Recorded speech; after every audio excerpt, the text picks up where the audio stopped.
Hello, everybody, internet, Twitter, everyone out there. Welcome to another episode of Fighting the Void.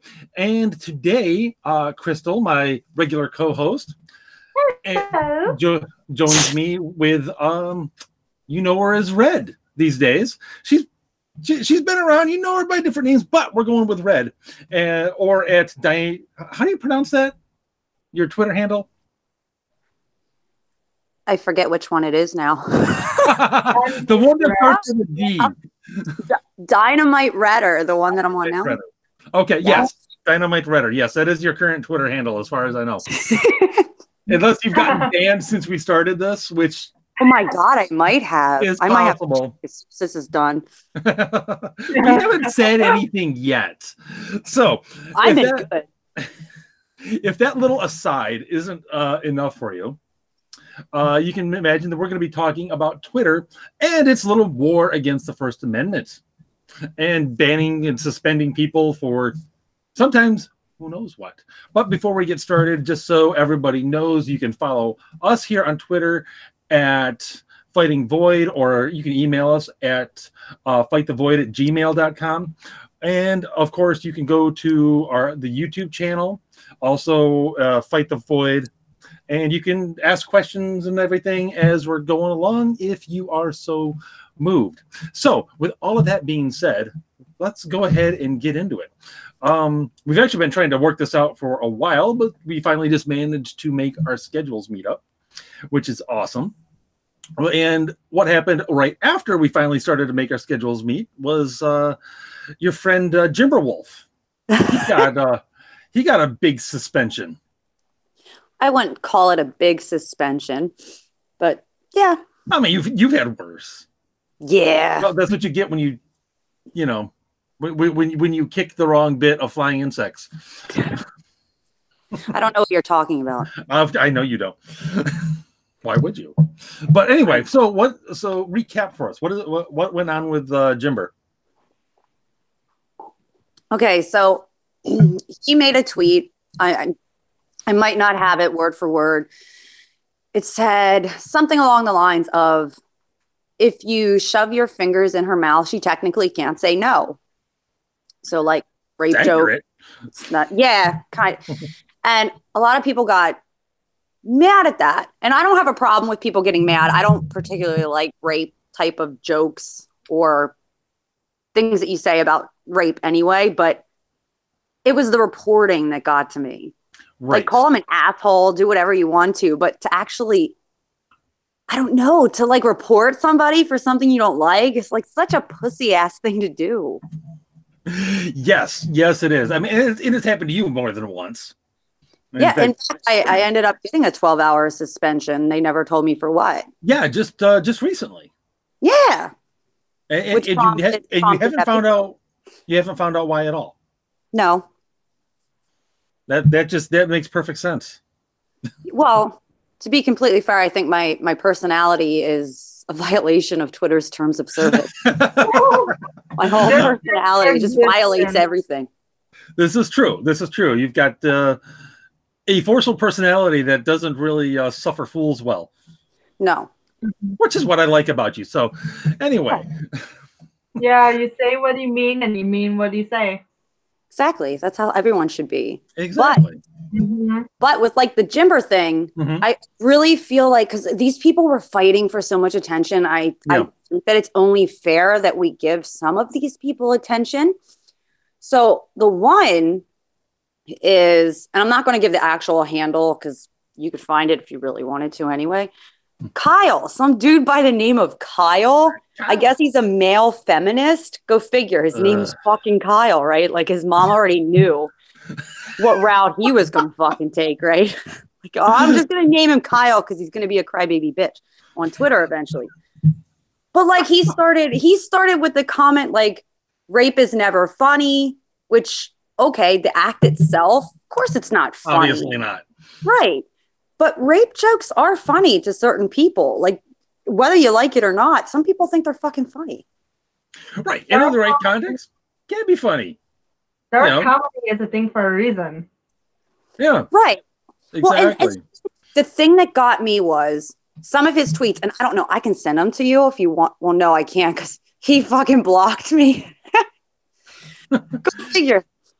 Because I went back and forth with him. We ended up making memes instead of using words because he likes to report. So we just made memes making fun of him.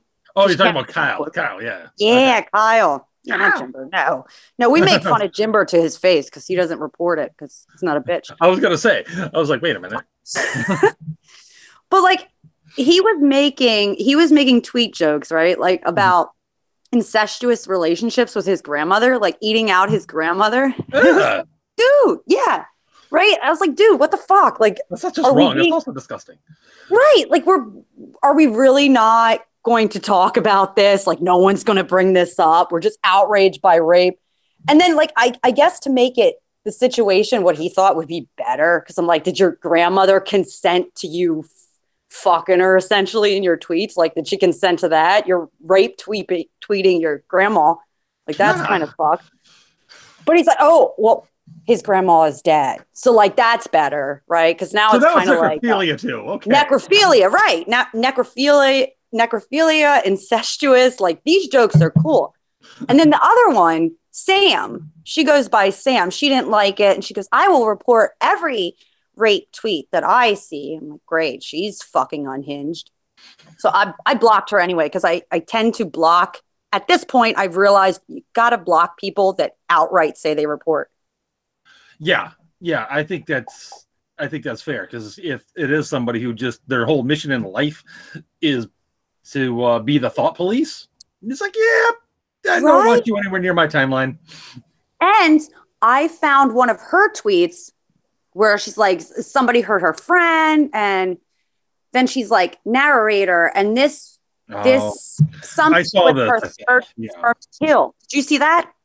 I think I saw you going back and forth with her a little bit. Because I put that out, and I'm like, and I'm like, rape jokes are wrong, but like murder is super fucking funny, right? Like I said, you guys are grade A hypocrites. Like, why is one okay and the other one isn't? All jokes are okay, or none of them are. Right. Yeah. And those are all morbid jokes too. So. Yeah, they're all dark and they're all morally wrong. Yeah, they're all extremely off color, and they're gonna. And you're right, Crystal. They're certainly gonna push the buttons of anyone who's had anything like that happen to them. Yeah, like someone who's had a friend or a relative murdered probably isn't gonna find your average murder joke real funny. It might just rub them the wrong way, and understandably so. But at the same time, if somebody makes a joke like all gingers must die, I'm not going to go and report them, even though I'm personally offended, and I've got to stand up for my kids and be like, yeah, we will come and we will steal your souls and the souls of all your families, and you will never get them back. But I wouldn't have a report. I'll just steal their soul. And I approve of the stealing of souls. I know you do. As the Lord of Darkness herself. Yes. Yeah, but like the thing with that,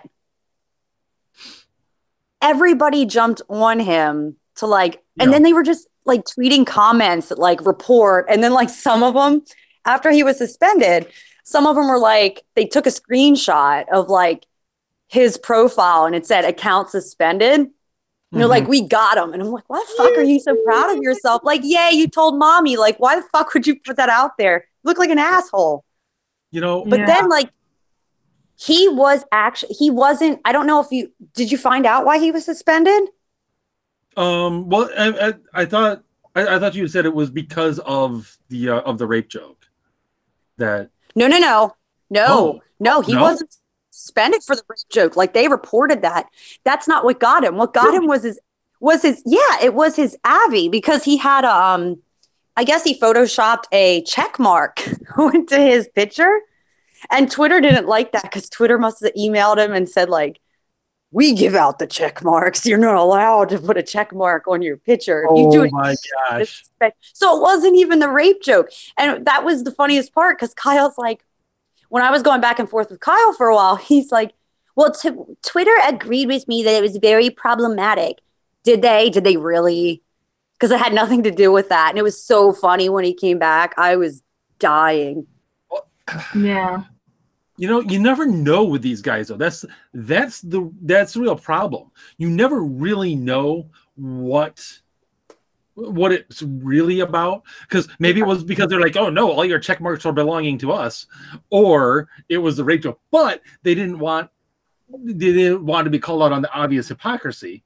Honestly, I think it depends on whoever's sitting in the Twitter review chair that particular day. It could be. They're like, I honestly, I think more than half of the time, at least, it comes down to, I don't like this guy. What's my pretext? This one. They see me pop up. That's why I have to use different Abbies, right? Because they're like, oh my God, it's redheaded bitch again. The fuck? It's her. Like, hell, what's she doing? Or honestly, they're even just like, oh, well, she's defending him. Delete. Well, yeah, and that was the thing too. They're like, this is really the hill you want to die on, defending a rape joke. And I'm like, I'll fucking die on any hill defending a joke. Because like the thing of it is, a lot of the ones were like, well, this joke was aimed towards anyone that was raped. I mean, maybe if you have that mentality where you want to be a victim for the rest of your life, maybe. Because I know going through, like my ex was very abusive, right? So like domestic violence jokes used to trigger me for a bit. Right. Like I would have PTSD from it. But what I noticed was the more I was exposed to those jokes, the less they actually triggered me. And I found myself even laughing at some of those. And they actually kind of helped me as far as moving past it, if that makes sense. And that's what I was trying to explain. Some victims actually make dark jokes about what they've been through because it makes it kind of makes it turns it into a joke where they can heal. And you don't really have the right to tell somebody what they're supposed to find funny. You don't have that right. How narcissistic are you? It's really the only way. I'm sorry, go ahead, Crystal. Yeah, that's something I've been seeing a lot of people bringing up and arguing a lot lately too. Not just about like rape jokes and whatnot, but I have a few friends who have been, because there's a lot of people on Twitter lately saying you shouldn't make jokes about mental illness because it's insensitive with what people are dealing with and whatnot. And I've had multiple friends who deal with like depression and bipolar who say, no, I use that humor to better handle my depression and bipolar because it's hard to deal with. And me joking about it makes it easier for me to live with it and have it under control. And that's the thing I think a lot of people don't understand. It's like the whole situation of like, you're at a funeral, you're at your grandfather's funeral, why are you making jokes? It's like some people's coping mechanisms just don't align up with other people. And sometimes it's kind of like at the wrong time, but at the same time, it's how people cope with things they can't handle or are having trouble handling, I should say.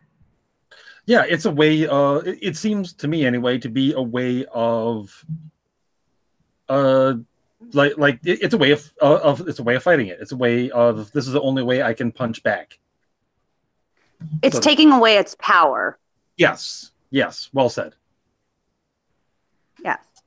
No, Crystal, what is this Mr. Magma is talking about in the chat?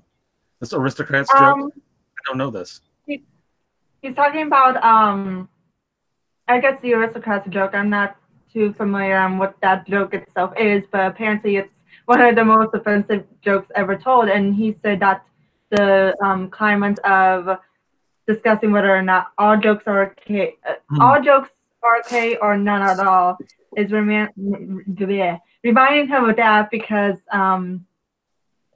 Gilbert Gottfried? Yeah, apparently it's some roasts that he was a part of. So something about 9/11. Yeah, he made a 9/11 joke at the roast, and people, basically said that's too soon. You should not have made that joke. And instead of being like, oh my gosh, I'm so sorry, I should not have made that joke, he just went right into that most offensive joke that's even more offensive than 9/11. Speaking of offensive jokes, shortly after, very public tragedies, I remember being in grade school.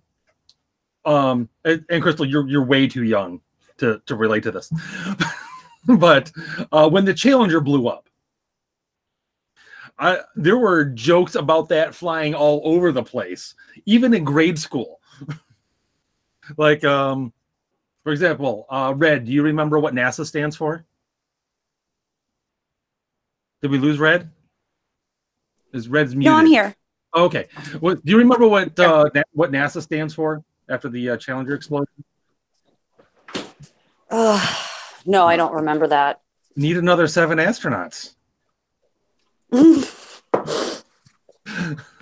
Am I not supposed to live?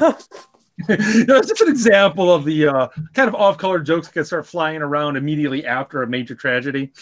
Crystal, just so you don't know, back January 28, 1986, the Challenger space shuttle exploded, and it had 7 astronauts on it, of course. And that one was particularly tragic because there was actually one of the astronauts on it was actually a school teacher. She was like picked out of some part of national. Krista McAuliffe was her name, and picked out of something. But anyway, there were all kinds of jokes flying around about that. Like, what were Krista McAuliffe's last words? What's this button do? That's awful, isn't it? It is, and the thing is, a lot of people would be shocked by this. Like me defending a rape joke. Mm-hmm. I don't even fucking like rape jokes. And like, as far as death jokes go, like 9/11, I don't really like those either, but I'm certainly not going to report them. I might call the person a dickhead. You know what I mean? Like these people died and you're making a joke about it. You're a piece of shit. But I'm not going to report them because I do not think that I am so important. I have the right to tell somebody else what they should or should not find funny. Even though I will say, you shouldn't find that funny. You're a piece of shit. Like, I don't care. And, you know, it was, I think the contrast there between those jokes from, 1986 and the situation now, I think that illustrates kind of how like overly sensitive we've become. Because, that was 1986. I was in flipping grade school back then. We were telling these jokes, me and my friends in school, like at the bus stop. Hell, I watched fucking horror movies when I was like 5 years old. Kids now, it's like, oh my God, your mom let you watch that? It's like, yeah. Yep. And that's probably why I'm not fucking crying all over the place. Like, nobody cares. No. And you're offended. No one cares. Why are you telling people? Exactly. No one gives a flipping crap at all. And it's like, just chill out. Go do whatever you got to do to freaking relax. But now there've been others, not just Jimbo with his rape joke. There have been even more ridiculous ones recently. Like the redheaded libertarian, she got a 12-hour suspension. I've seen that. Yeah, what was it for that? Learn to code, right? Yeah. That's what she got hit with. Like, how sensitive are we? We're gonna. Oh my God. To be fair, it was probably a BuzzFeed journalist that she was tweeting it at. So it's gonna be sensitive. Yeah, and the thing is, I found out too that the Learn the Code originated from journalists saying that to the coal miners when that whole thing with the miners was going on with Trump and like what they were going to do and whatnot. And I guess a lot of people were saying, why don't you just learn the code and get a technical job instead of coal mining? Exactly. And at that time, I don't think anyone got suspended for saying that, but now people saying it back to them, it's suspensions galore. And there is one point I want to bring up before I forget. Because this is a argument I hear often brought up a lot, is whenever people talk about the First Amendment and Twitter not, allowing free speech, a lot of people say, well, Twitter technically is a private company, so they can have the rules they have and do what they want with it and whatnot. And one thing I would just like to bring up is, they're a private company, but that doesn't mean they're free from being criticized for said rules and being hypocritical with them. Yes. Especially if they try being sneaky with it. Yeah. Now, I'm kind of, this is actually something I wanted to get to. And there's been much discussion in the conservatarian world. What exactly should we do about this? I mean, you've got the real hardcore libertarians who are like absolutely nothing. They're a private company. They can do what they want. We don't have to like it. but they can do whatever they want. And then you've got some who are like, well, but at the same time, they are, while the Constitution doesn't directly apply to them in that sense, in the same sense that it applies to the government, they are still curtailing rights delineated in the Constitution. And it seems like there ought to be something that can be done about that. And there are some who are pointing out, well, we already do have laws on the books that that could govern a situation like this. Like, have you both heard the argument essentially that, well, if they're going to be the whole publisher platform argument? Right, I've heard that. I haven't. Okay, it's essentially that a platform is a good example is the phone company. The phone company is a platform. Anybody can use the phone the phone company for whatever business it is that they're doing. They can say whatever they want on the phone. You're not supposed to say you watch Alex Jones and believe the frogs are turning gay, so therefore no phone service for you. You can't do that. Funny, though. Platform. What was that? That'd be funny though. It's like, no, frogs are turning gay. You shut your fucking phone off. Don't talk. No words for you. And you follow Alex Jones? No, we're taking away your phone service. I'm sorry, sir. Right. And then there are publishers who, well, and the point is with the platform, the phone company, AT&T, is not responsible for what people say on AT&T phones or AT&T phone lines. Verizon is not responsible for what anyone says about anyone else, on their cell phones. However, you have a publisher, and now a publisher is governed by different rules. A publisher can say, well, we're not going to print your work. We're not going, we don't like it. It doesn't meet our needs, whatever. They can do that, but they can also be sued for libel. They are responsible for the things it is that they publish.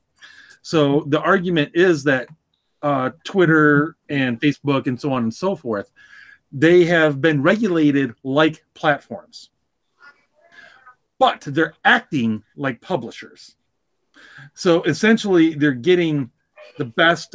They're getting the best of both worlds when really they should be forced to pick one. So I don't know. What do you guys think about that? As far as Twitter suspending people? As far as Twitter suspending people with very ambiguously applied and intentionally ambiguously applied terms of service. Well, I think if they have terms of service, right? Like we see it time and time again, checkmark accounts, they violate those terms of service continuously, like on a routine basis, like every fucking day, right? Like they do it. My theory is to me, they're a private company. They can do what they want. I don't have an issue with them suspending people for violating their terms of service. What I do have a problem with is when those rules don't apply to everyone.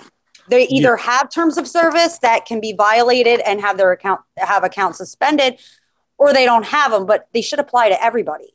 Mm-hmm. Yes, I agree. And the terms of service should also be clear.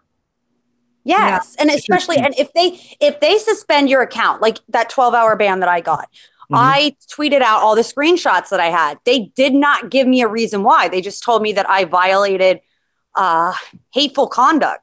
Okay, well, how? Yeah. I feel like if they have terms of service, they should have to show you what it is that you've done. Yeah, I completely agree with that. And that's where I do run into issues with it. They can do whatever they want sort of thing, because they are literally right now doing whatever they want. There are no actual rules that they are following. Not their own rule. They're not even following what their own rules are, so far as anyone can discern them. Because if anything is clear to me, like I was saying earlier, there really aren't rules. There are at best guidelines, right? And a guideline is intentionally ambiguous. And if it's a guideline and not a rule, it is intentionally something meant to be malleable, that they can twist whenever they feel whenever they're called on something and need to twist.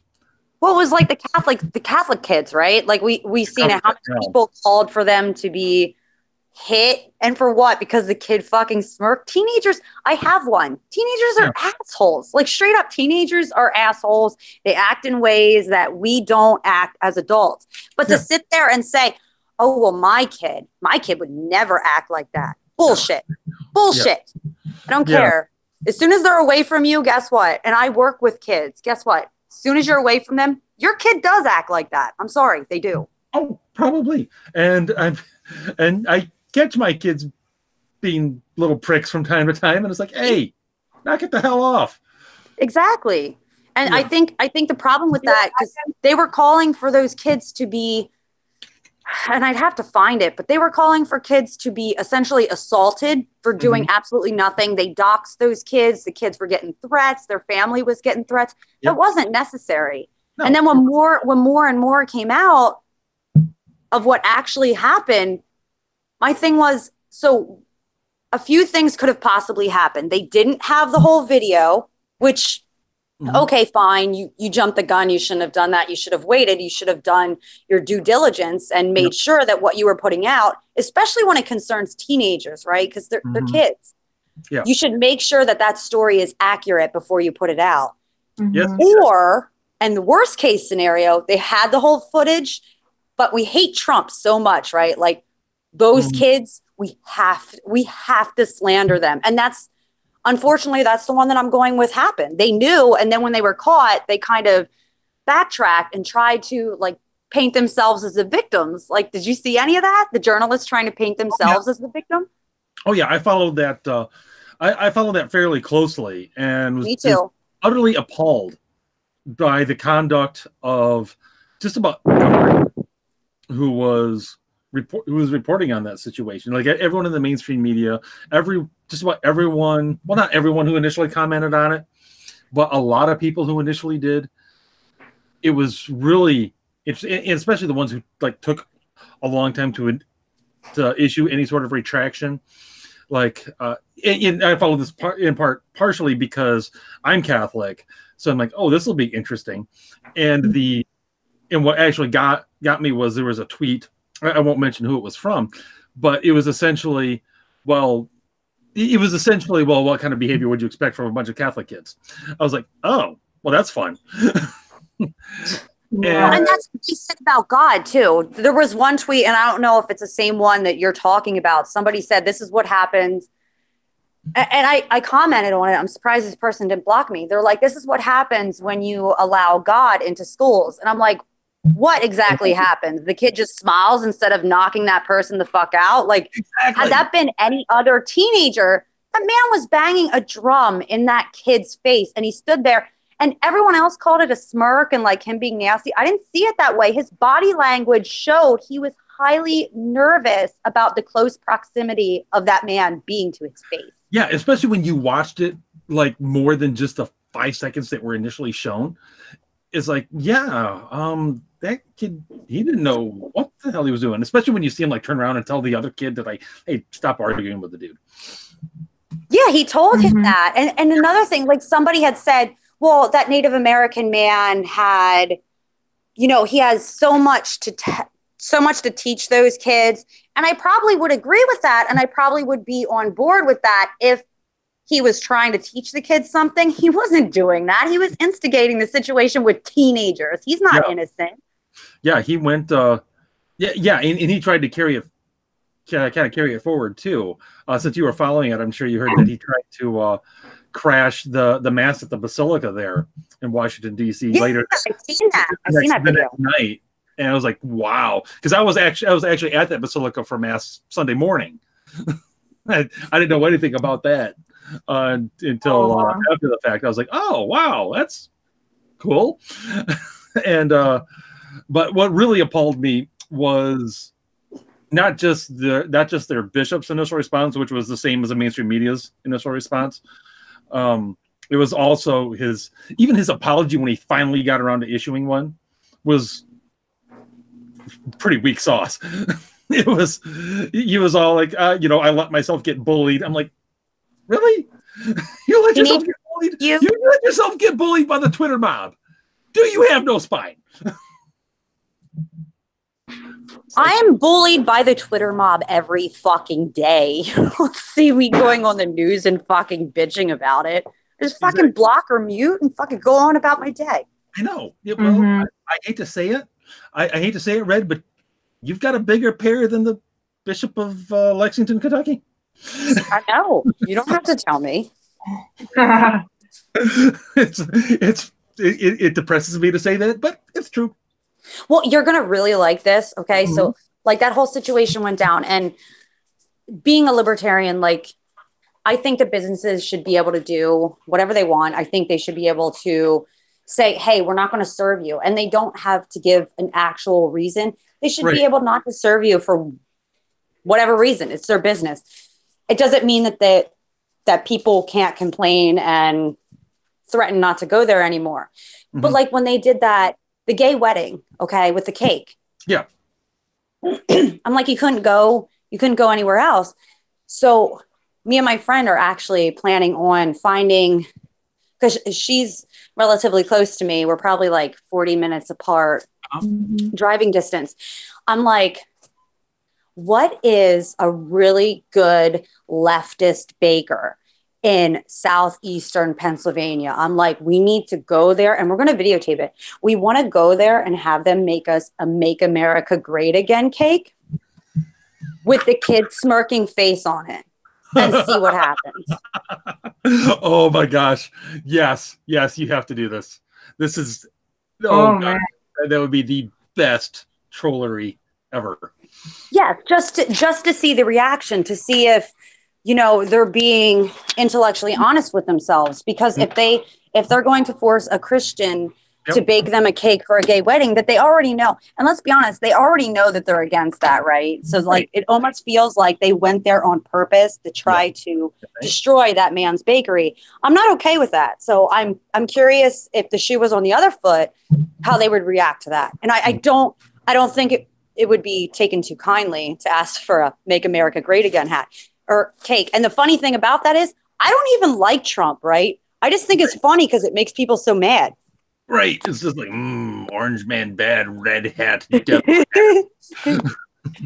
like, and then the red hat is racist. If you wear the red hat, you're racist. Or if you support Trump, you're racist. The new KKK hood. Absolutely. But they can't support it with any facts. How is he racist? Well, he doesn't want illegal immigrants coming in. I'm like, did you even hear what you just said? I know. Yeah. Well, illegal immigrants. If they even say illegal, they just half the time now they just say immigrants and just conflate the two. Yeah. People yeah, you're almost at the point where you have to say, is that really what he said, or did he say illegal immigrants? Oh, no, it's the same thing. I'm 100% at that point because I'll be honest. With the Covington thing, my initial thought was, yeah, they do look kind of like they're harassing the dude. That does seem kind of douchey.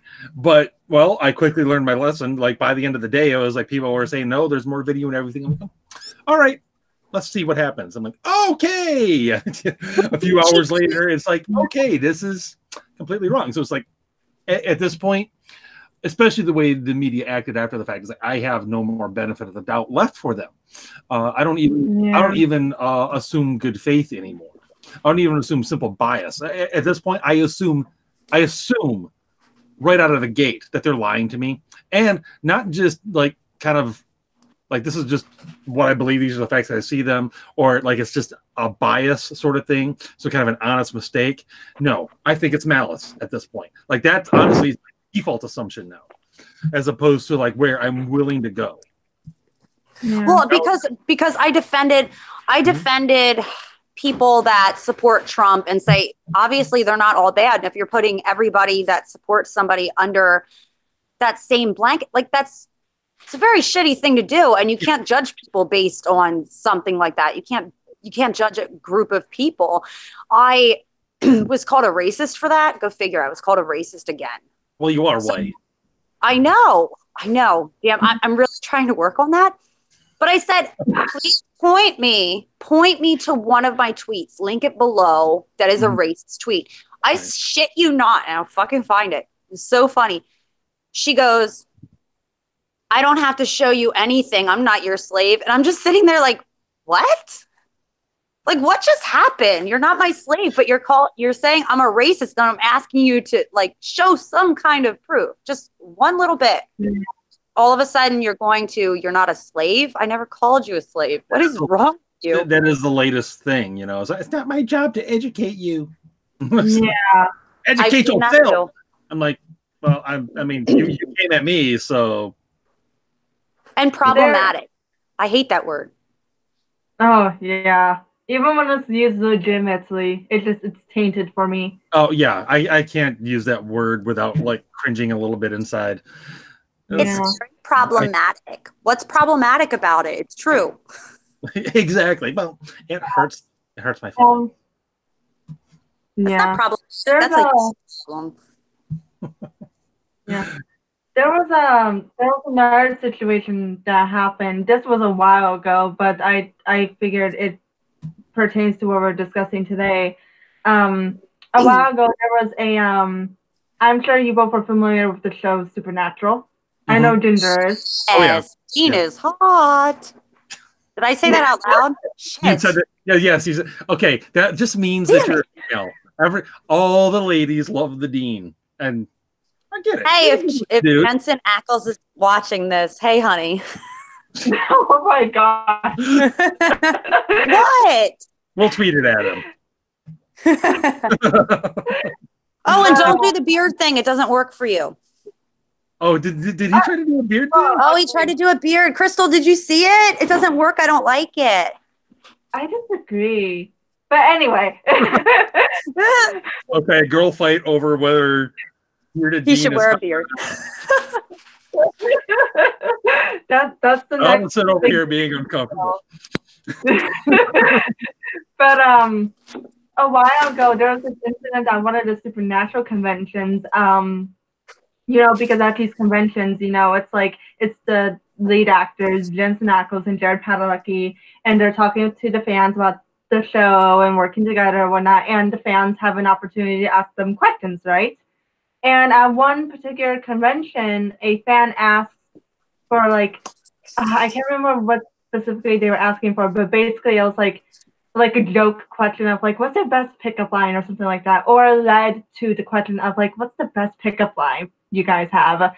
And I guess Jared Padalecki had whispered over to Jensen Ackles a joke that popped into his head that I don't think he's there with the rest.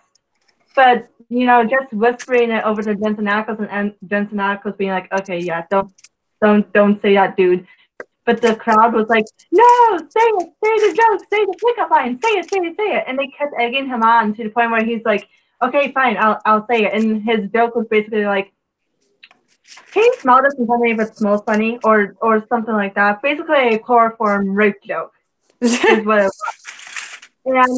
And they kept egging him on to say it. And so he made a joke, and then Jensen, reacted to it to play along and whatnot. And after that, they got hit with an abundance of people being like, how could you make a rape joke? How dare you make that joke? And it's like, you all kept telling him to say it, even though he was like, nah, I shouldn't say it. And then he says it, and it's like, you shouldn't have said that, dude. What is wrong with you? How dare you?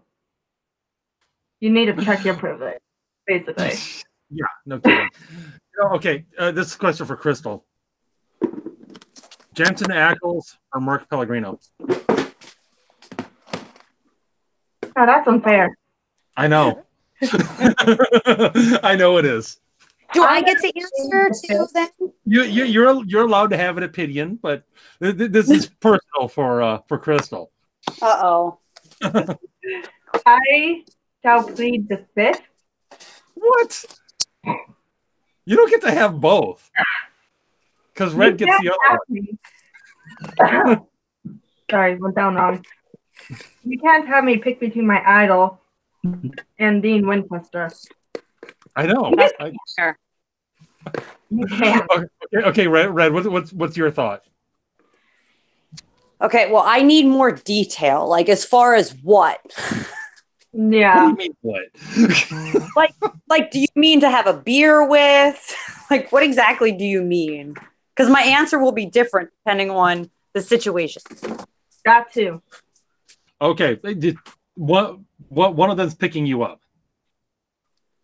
or they're both? Okay, so like you're at the Mark bar. Pellegrino, You're at the if bar. he- Mark Pellegrino comes to you on your left. Jensen Ackles comes to you on your right. this is hard.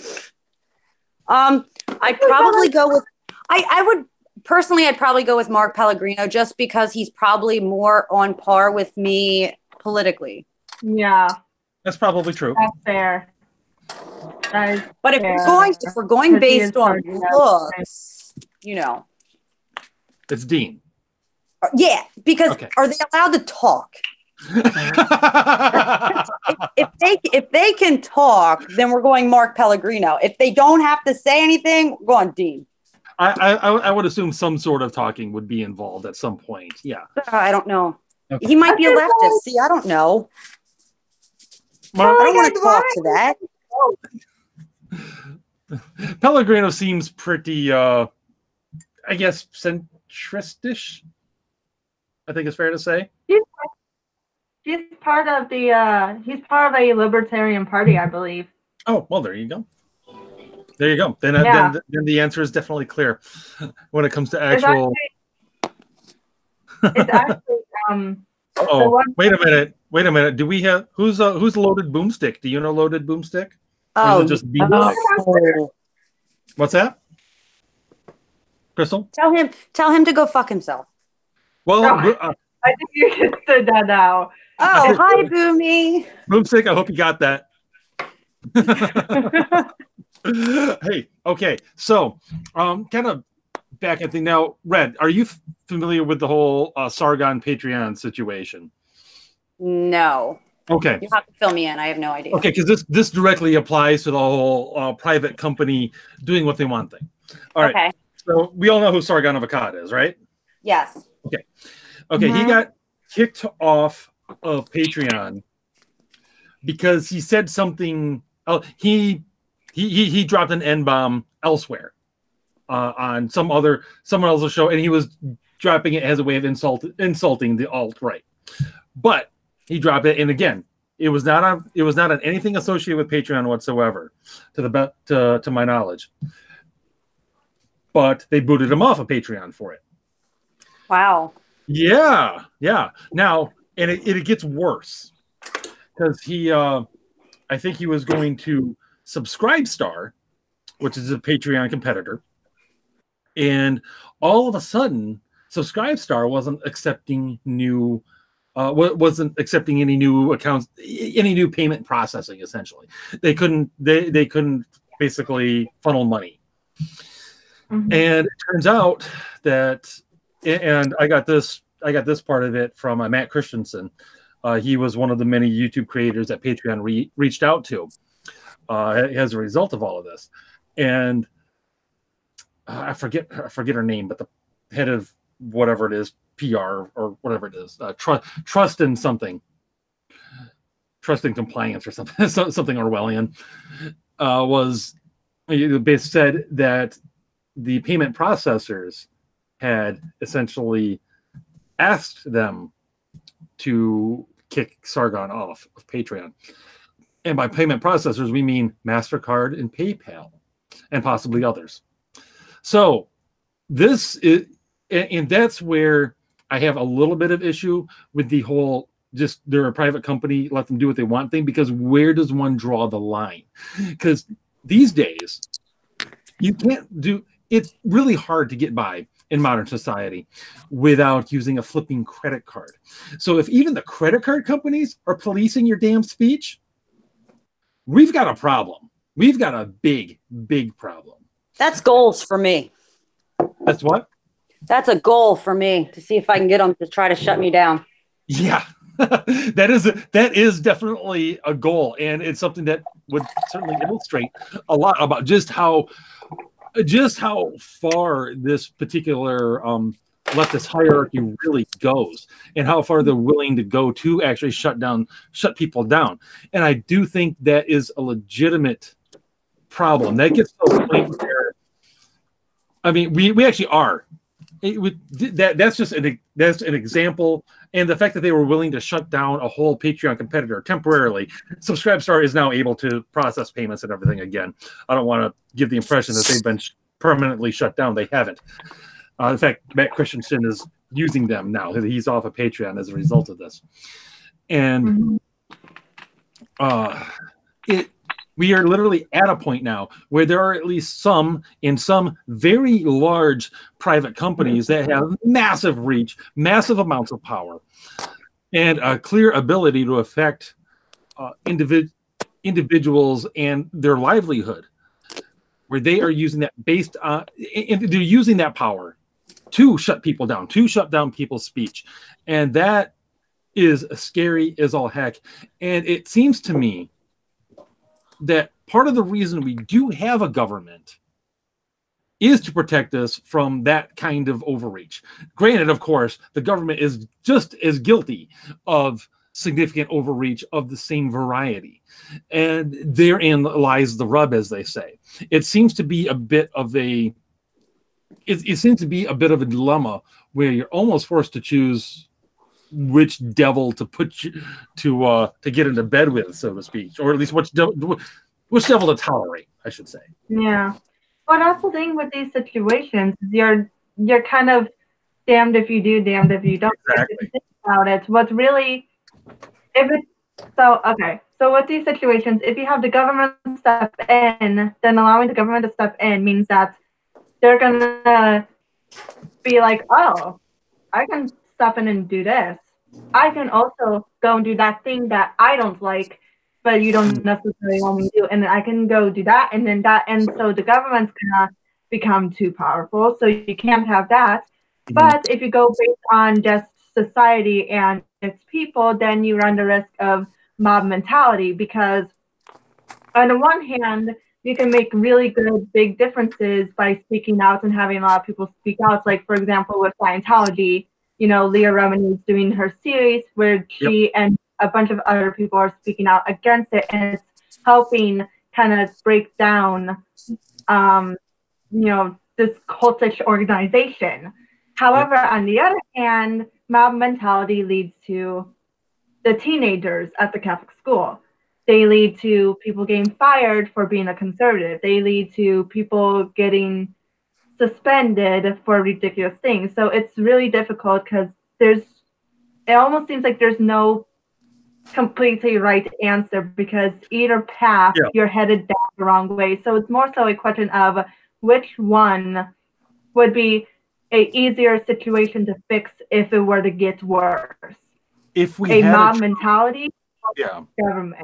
Yeah. If we had a true free market, if we had a legitimate free market, which we do not, if we had that, then it would just be like, someone should be able to set up their own platform and all of that, and everything should be fine. The problem is when you've got the people that control the flow of money pulling the strings, like MasterCard and PayPal, when you've got those people doing it, controlling whether or not your new platform can even make money, how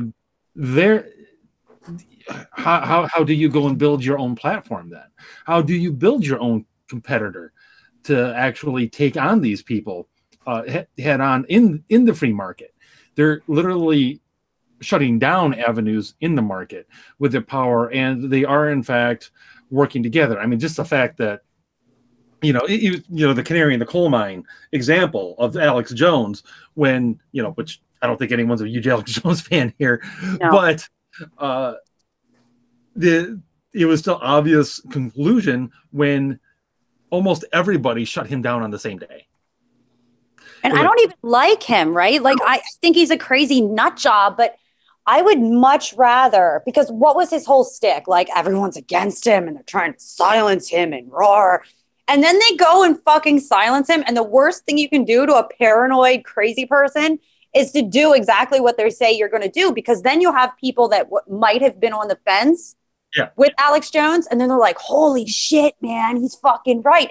And then because people are idiots nowadays, they're like, oh my God, that means he's right about everything. The frogs are gay, and like Sandy Hook was a fucking joke. Like, I would much rather have crazy people out in the open saying they're dumb shit so you can hit them with better speech. Yes. But shutting it down doesn't change minds. And that's the thing people don't understand now. They're like, I don't like this, so we're just going to suspend them, or we're going to deplatform them. And then magically everything goes away and these people don't think the same. That's not how it works.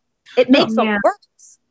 No, and that's exactly the sort of thing that I said, I think, on last week's episode when we were talking about all of the gaslighting going on about the Virginia abortion bills and all of that, and about Covington. Like, this is like the media trying to gaslight us on all of this and trying to spin it and just flat out lie. This is exactly how you get Alex Jones. This is how you get people who were like, there was no moon landing. What are you talking about?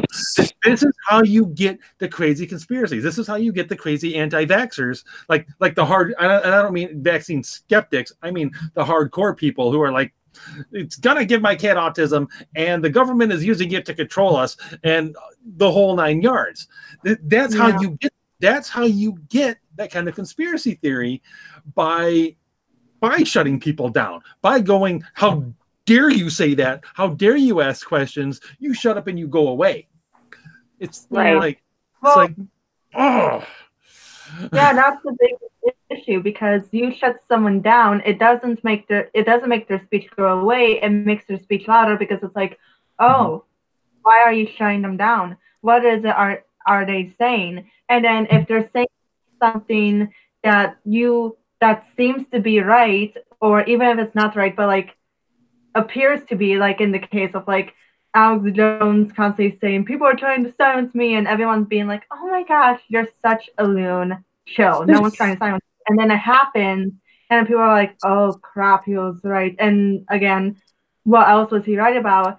And another issue that comes into play with that is something I've noticed in others, and not just others, but even myself, I've dealt with this too. When people find out they're wrong, they tend to go into overcorrection.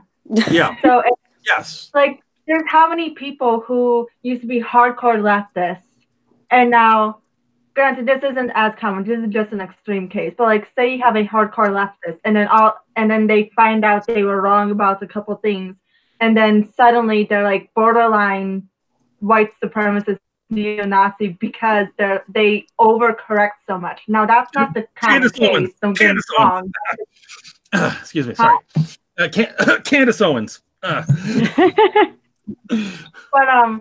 that's just an extreme case. But you know, it's an example of like what can happen. Like in my case, I went from being like kind of middle to like, oh my gosh, these people are crazy. So I went almost calling myself a Republican, a conservative, but in actuality, I'm more like a right-leaning libertarian.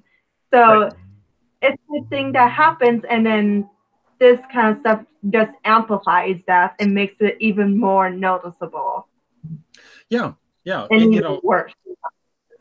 What you said too about when people find out they're wrong, they often do a 180. Like a perfect example actually is I've got a close friend. We've been friends since high school, and growing up, he was basically very, very hardcore, like new school fundamentalist evangelical, and he has a couple of personal issues. Also gets involved in the board of the church that he was going to, and finds out, hey, you know what? There's dicks here too, and was a little disillusioned by that, and he winds up doing a 180, and all of a sudden he's hardcore atheist. Like hardcore militant atheist. Now he's kind of like he's kind of tacked back in the direction, and now he's a Norse. He's a Thor worshiper. So we're working it out. It's like, okay, all right, that's all right. And he's I think all of us had some. He seems just about as hardcore on that as has been hardcore on the other things. So I find it interesting. Well, I think all of us had some kind of left-leaning ideology, especially when you're younger, because you don't know too much. And it sounds good, especially with the uprise and like popularity of socialism. Like when I was younger, I'm like, hell yeah, free college and shit. Like that sounds awesome. Right. And then as I got older and I started working and having a career and whatnot, I'm like, that's fucking shitty. I don't want to give people my money for shit I did. Like, fuck you. Mm-hmm. And even as surprising as it is, I used to be, I don't want to say used to be, but I fell, God, this is making me nauseous. I fell a little bit for the modern feminism because like my grandmother was a first wave feminist. You know what I mean? Like she cost her company upwards of 30 grand because she did the same job as a man. She didn't get paid the same amount as a man. She did the same exact job. She worked the same amount of hours and she ended up suing that company. And like, I thought feminism, I'm like, hey, that's what my grandma was. So I'm going to go into that. And I ended up having 2 kids to 2 different men because, you know, empowerment means being a whore and it doesn't. And then I grew up, I'm like, holy shit, I made some badass decisions.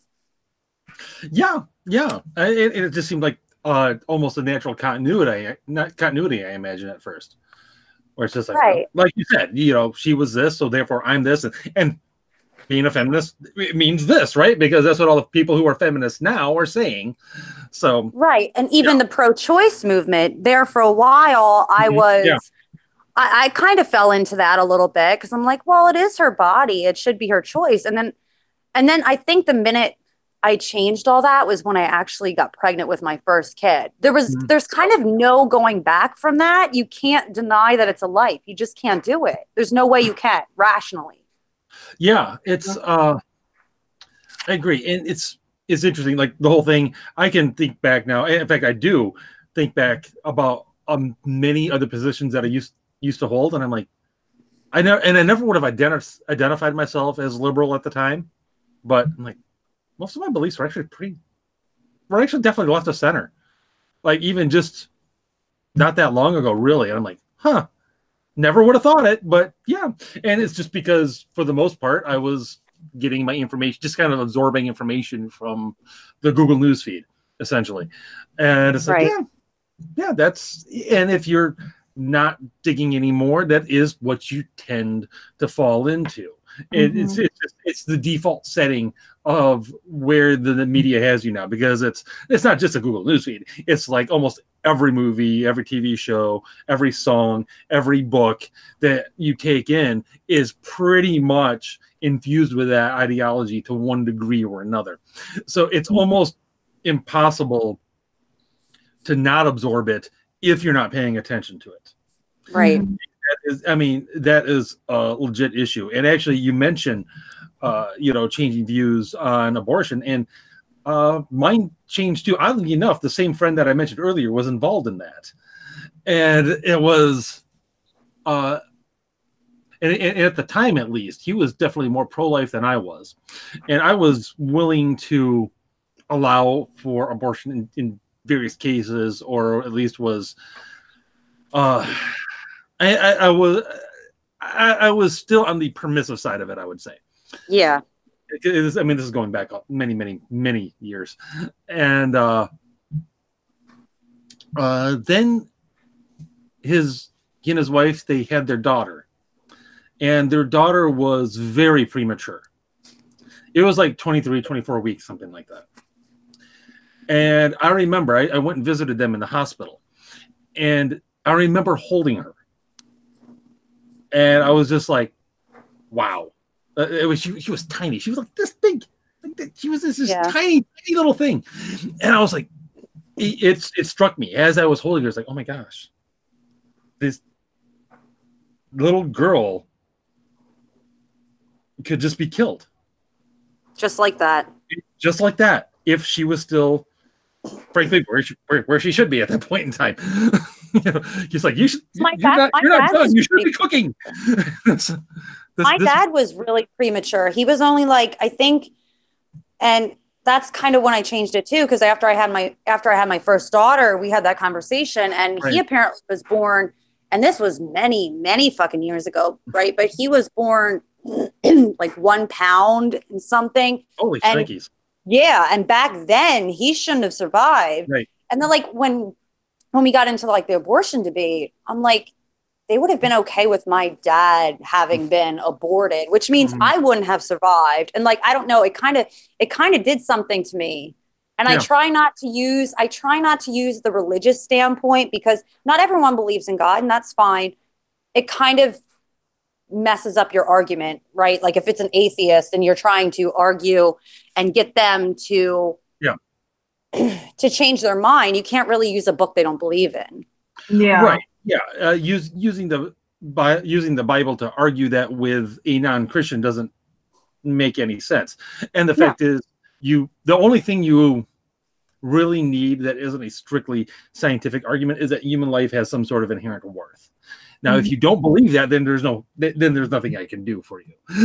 It's like if you don't believe human life has worth in and of itself, regardless of your religious beliefs, then yeah, there's at that point, honestly, I'm not sure there's an argument to be had. You've got to come to agreement on that point first before you go anywhere else. Now, you could definitely use the Bible as an argument with Christians, because there are many people who call themselves Christian who are pro-abortion, which it doesn't make sense. Utterly baffles me. But there are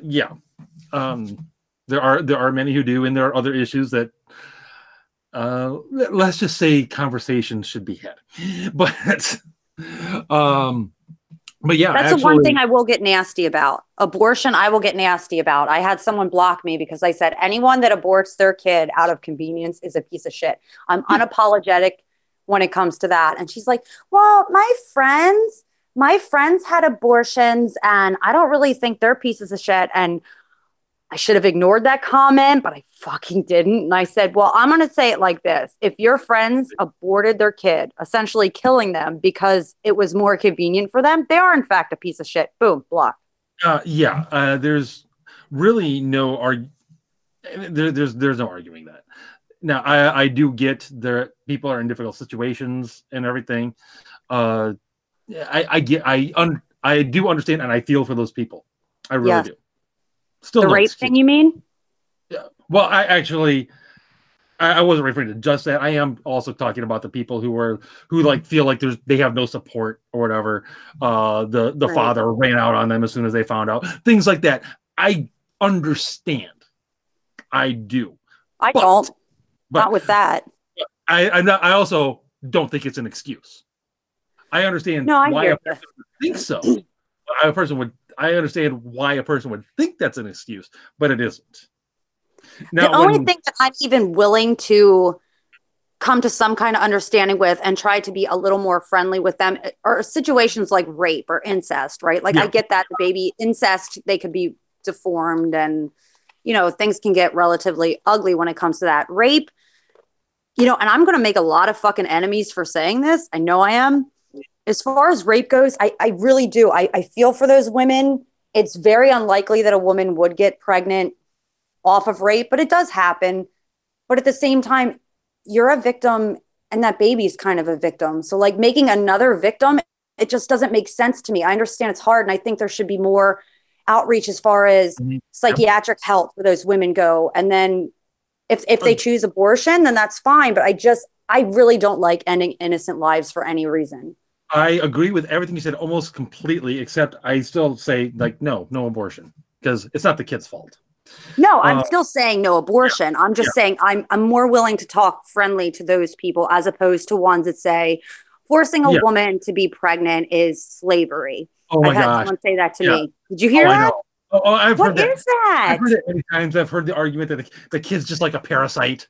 It's like, no, that's your body doing what your body is, at least that particular part of your body is, that's what it exists for. It's like, on a purely natural argument, that's what your body, that's what you're made to do. Well, did you see the one argument? I got in an argument with somebody and I'm like, because she said, I consent. This was bizarre to me. She's like, I consented to sex. I did not consent to pregnancy, right?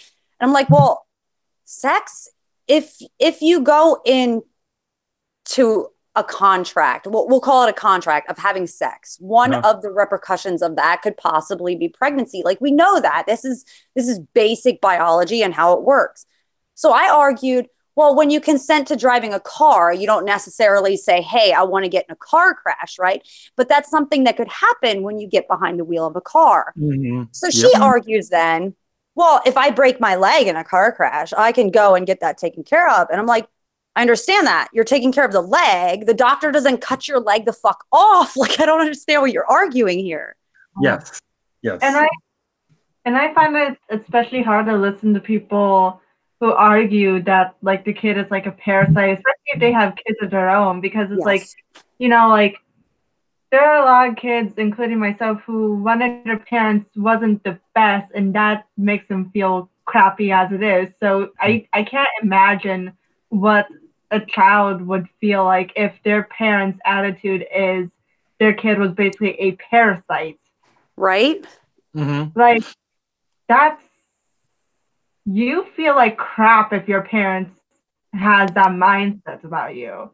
Yeah, exactly. Now, it's interesting. I mean, since you bring up the the whole rape issue, and I think you both for life in Washington D.C. a couple weeks ago, and there were people there who were sharing their stories of the fact that they were either a child of rape, or they had a child from rape. There was actually a mother-daughter. There was actually a mother and daughter there. I happened to see their signs up on the jumbotron. Basically, the daughter was like the daughter sign was, "I'm a child of rape, and I'm thankful my mom chose life." And the mom was like, "My daughter is a child of rape, and I'm thankful I chose life." Essentially, so something along those lines. And it's just like, wow, you guys, you and there were others as well sharing similar stories that they had kids that from rape who were given up for adoption or whatever. I actually met one guy. I actually met a guy. I was talking. We happened to be staying in the hotel where the main conventions and everything were totally unplanned. It just happened that way. And we were going through all the different booths and everything, all these different organizations. And one of them, Radiance, was headed up by a guy who he was the child of rape, and his mom gave him up for adoption.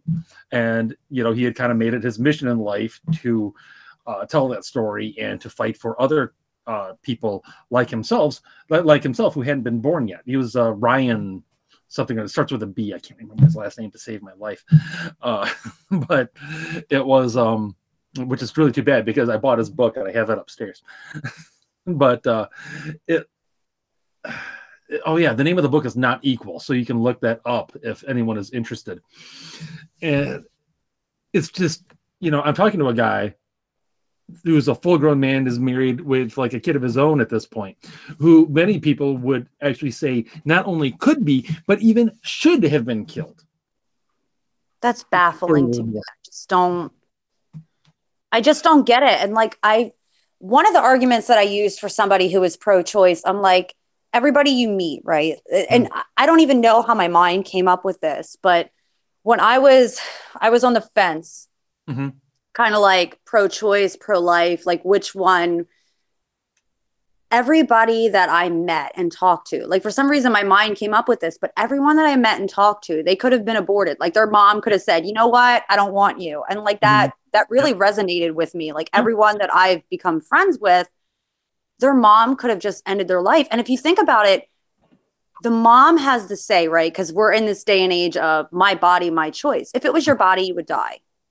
You would flat out die during the abortion. It's just, there's no way to argue that. It's not your body. Yeah. Yeah, that's exactly right. And I see, Crystal, that you looked it up. It was Not Equal by Ryan Baumberger. If I'm pronouncing that correctly. That's a book you said? Yeah, that's a book. Yeah. I'll have to check that out. About what happened leading up to his birth. It's a collection of his essays and articles and stuff that he's written around the subject. And yeah, but his story is actually in there. So yeah, I would definitely look that up. And your point is exactly right. You actually see that again, that same sort of point is mentioned on signs and in various other things just at the march or anything remotely pro-life, that in a sense, everyone since Roe v. Wade, everyone since 1973 is a survivor. Right. Because every single one of us born since 1973, legally, we wouldn't necessarily need to be here. Right. And the thing that bothers me, and I've asked some feminists this, I'm like, okay, so let's put the shoe on the other foot, right? Like half of that baby is his. Let's say he doesn't want his kid to be killed, right? And you do. Like, what are his options? He has no option because my body, my choice. Or you want the baby and he doesn't want the baby, right? But you go ahead and you have that baby. He's still financially responsible. How does it work? Because it seems really hypocritical to me that we're in a day and age where, oh, you don't want the baby? Well, I want it. So guess what? I have you for the next 18 years. You're mine. Yeah. Yeah, 100%. In fact, it's exactly that point that I think is one of the motivating factors of the men's right, the men's rights activists. That obvious hypocritical point, which is one of the few points that I'm willing to wholeheartedly grant to the MRAs, because I have mixed feelings about the MRAs. It's like on one hand you kind of have a point, on the other hand I'm like, you kind of are acting like modern feminists. Well, right, and I think that's the thing, and you hit the nail right on the head with that. Modern feminism, they've created MGTOWs. Is that how you say it? Yeah. They've actually created that group of men. They've actually created men's rights activists. So like if they want to bitch and complain about these movements they kind of started them themselves, because men found themselves in a situation where women were getting more of a say. And I don't understand how we're like, well, men have a lot more options than women. I don't see it that way. In fact, I see women have a lot more say than men. Oh yeah. Yeah. At this point, at least in many situations, that is pretty much the case. The funny thing is that was another thing that was, and I've brought this up many times. It's one of the elements that was predicted in a short story called "The Pre-Persons" by Philip K. Dick. Quickly, for anyone who doesn't know, Philip K. Dick is the guy who wrote the stories that like Blade Runner and Minority Report were based on, and he was very early in 1974, he wrote a short story called "The Pre-Persons," essentially in response to the Roe v. Wade decision, and it was predicting a dystopian future in which children could be aborted up to the age of 12. What? Yes, because according to the law, that's when you had a soul, because you could do algebra. And his whole point was that it was an arbitrary line. Pointing out that, just saying that, oh, now you're alive after you're born, well, that's an arbitrary line. Why can't you move it all the way out to 12? Why not? And one of the elements, the point that's relevant to this particular part of the conversation, is he predicted that essentially it would be the women who controlled everything in this dystopian future. The men essentially had very little say in anything that went on, and they were totally emasculated and just completely, for lack of not even pussy whipped. You can't even say that. It's worse than that. Just utterly browbeaten. And it's, I actually literally just reread it because I'm writing a review on it for Catholic Reads that I do some work for. And it's chilling in how accurate it is in many ways. Not obviously in some of the precise details, but in the direction that we're going, into the general attitudes that support abortion. And also, one of the things that first caught my attention with this, about the time that I first learned of this story, which incidentally, it's really hard to find. It is not reprinted in any in any of the collections of his works that I'm aware of, and I tried to find them. I actually had to go back and get the 1974 issue of Science Fiction Fantasy magazine that it first appeared in. That's how I had to find this thing. Yeah. Thank God for Amazon. And anyway, one of the things that really caught my attention was about the time that I found out about this. Was also the time that it became that euthanasia became a very legal thing in the Netherlands. Specifically, you could legally euthanize a child for quality of life reasons up to the age of, guess what?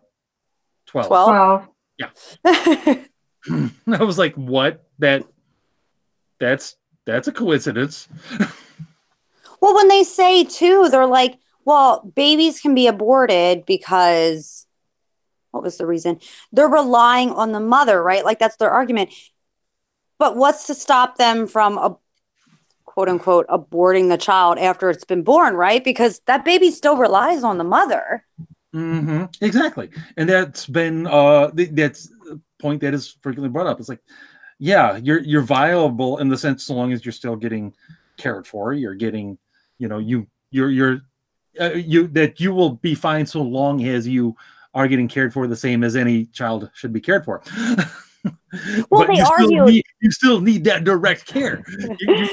You're not popping out of the womb and going like, well, no one's feeding me, so I guess I'm gonna go hunting in the woods now.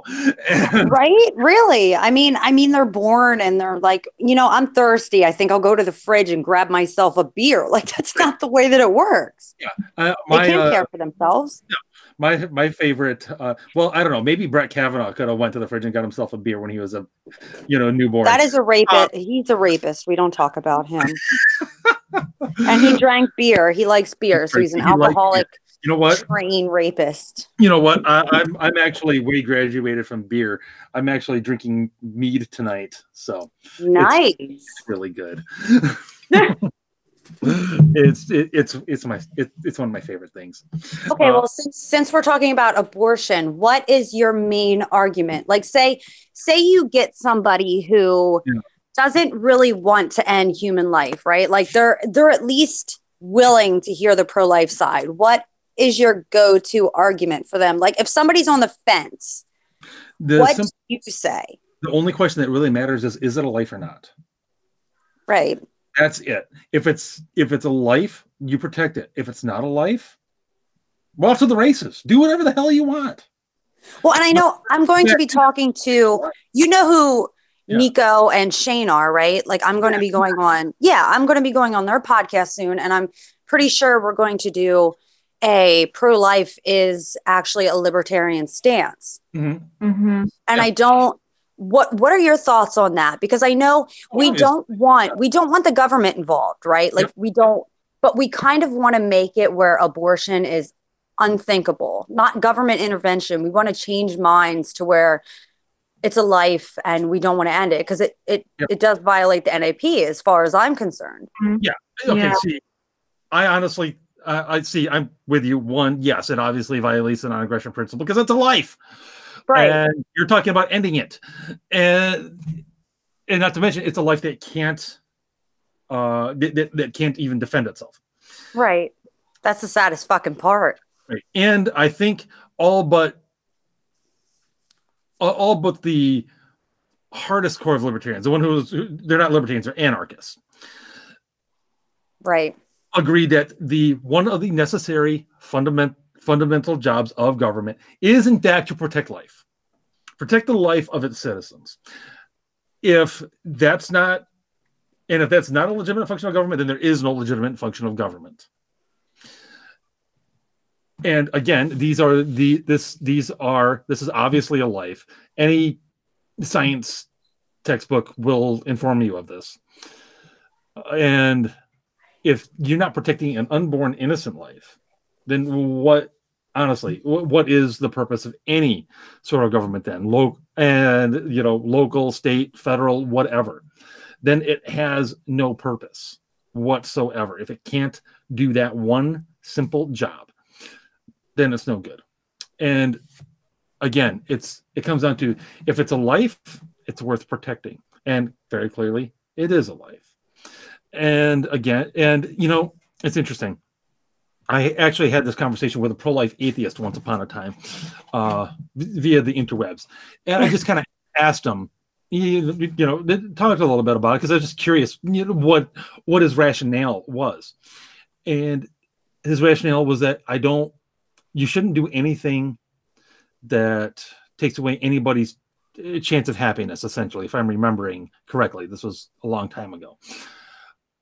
And if you kill an unborn life, you are taking away any chance that life has of any sort of fulfillment or happiness whatsoever. Mm-hmm. So kind of like life, liberty, and the pursuit of happiness is kind of like taking that away. Yeah, exactly. And it's like, that's good enough for me.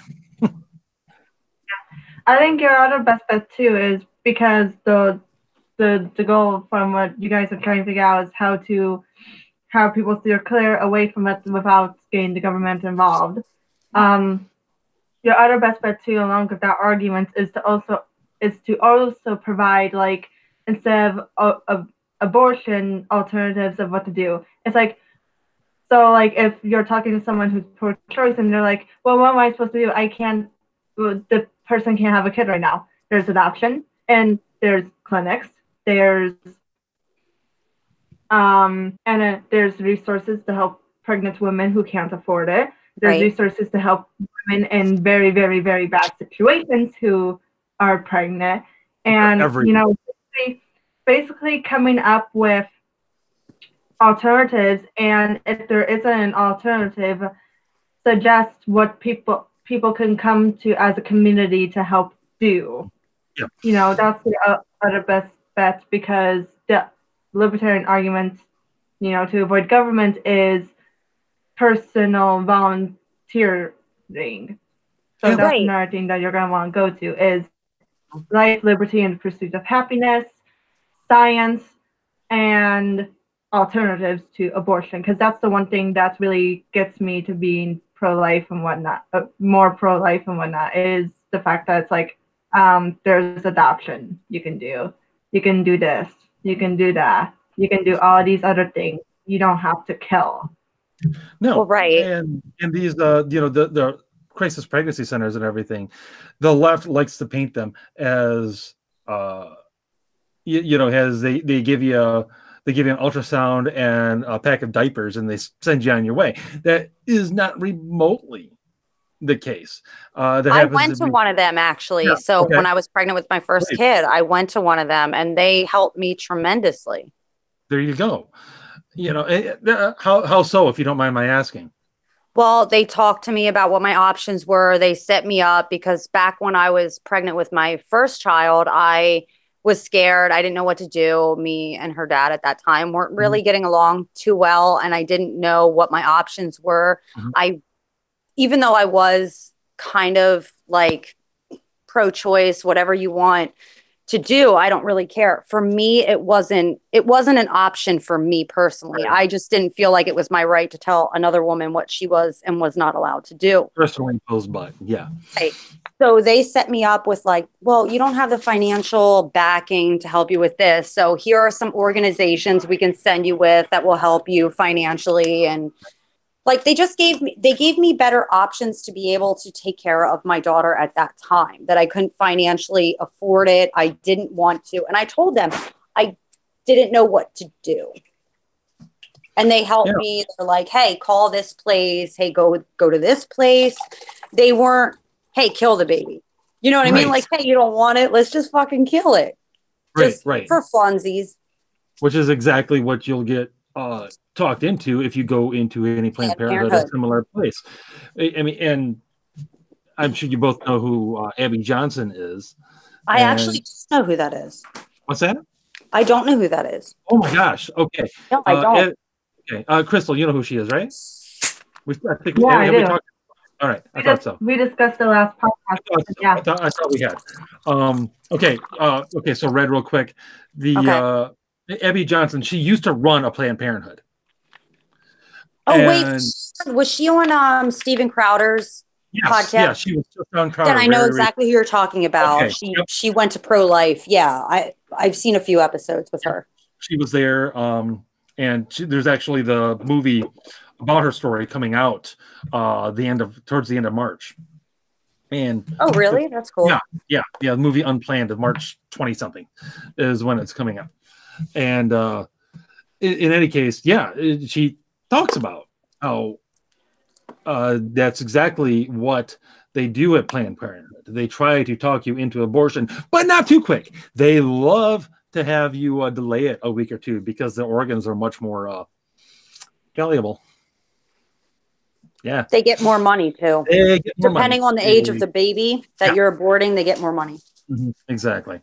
So yeah, it's fun stuff. But yeah, we I don't want to spend too much time on that aspect just because we covered that a lot last week.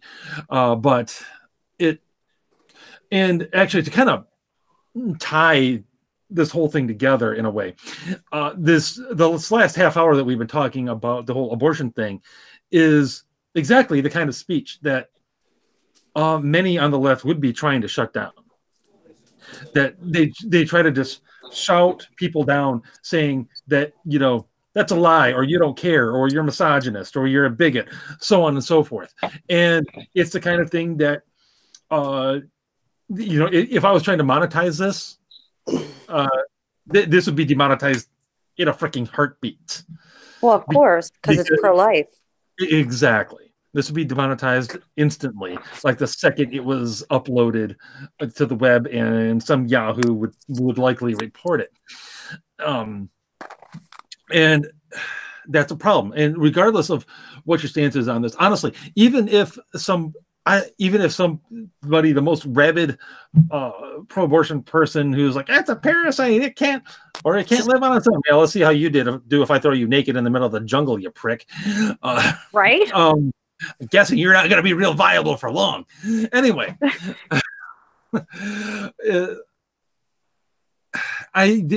even those people, the people that I radically disagree with, they do need to be allowed every bit of free speech that we are asking for. This is a sword that cuts both ways.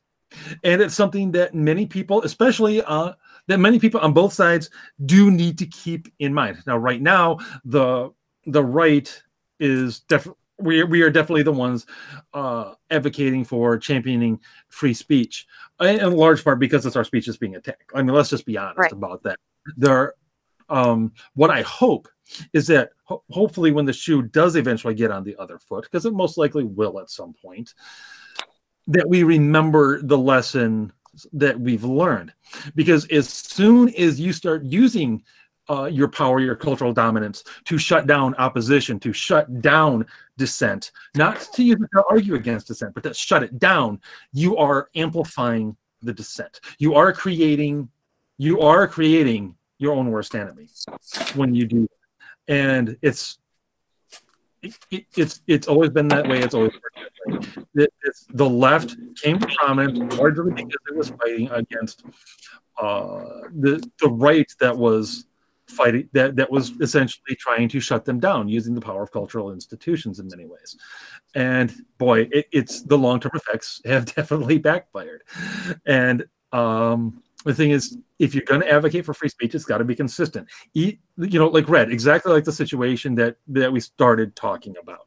When you've got a rape joke that you're not particularly fond of, I fucking hate them. You fucking hate them, exactly. Yet you're willing to go to the mat. Yeah. Yes, I support your right to be a dickhead if you want to. You know what I mean? I love you, Jimber. Like that's Well, and it's not like you're being.